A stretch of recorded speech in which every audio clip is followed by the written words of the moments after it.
नमस्कार, DV news में एक बार फिर आपका स्वागत है। 2024 का लोकसभा चुनाव करीब आ गया है और पूरे देश में राजनीतिक रस्साकसी शुरू हो गई है। इसी बीच प्रधानमंत्री नरेंद्र मोदी ने बढ़ती महंगाई और बेरोजगारी को लेकर विपक्ष के आरोपों पर खुलकर बात की है। उन्होंने कहा है कि कोविड-19 के वैश्विक संकट और विश्व स्तर पर आर्थिक चुनौतियों के बावजूद भारत ने बेहतर प्रदर्शन किया है। अपने दावे के समर्थन में प्रधानमंत्री नरेंद्र मोदी ने सरकार के कार्यों को आंकड़ों में प्रस्तुत किया, जिसमें पिछली सरकारों के मुकाबले बेहतर प्रदर्शन के संकेत है। खास बातचीत में पीएम मोदी ने कहा है कि सदी में एक बार आने वाली महामारी के 2 वर्षों और वैश्विक टकरावों से वैश्विक सप्लाई चेन के तहस नहस हो जाने, यहां तक कि दुनिया भर में मंदी का दबाव पैदा होने के बावजूद भारत ने अच्छा लचीलापन दिखाया है। उन्होंने कहा कि भारी मुश्किलों, वैश्विक संकटों, सप्लाई चेन के टूटने और भू राजनीतिक तनावों का दुनिया भर में कीमतों पर असर दिखा है।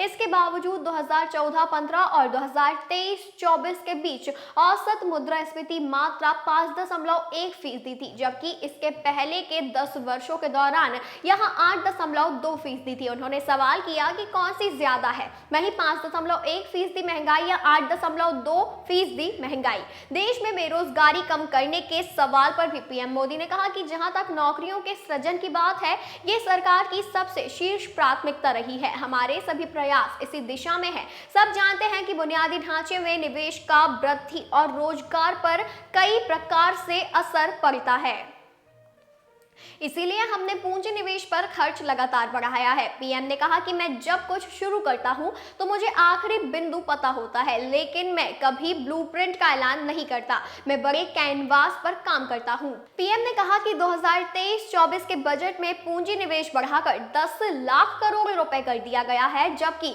2013-14 में ये 1 करोड़ 9 लाख रुपए था। मेरा मानना है कि आपने पाठकों को बताना चाहिए कि ये खर्च कैसे उत्पादक है और कैसे आम आदमी के लिए इतने सारे अवसर पैदा करता है।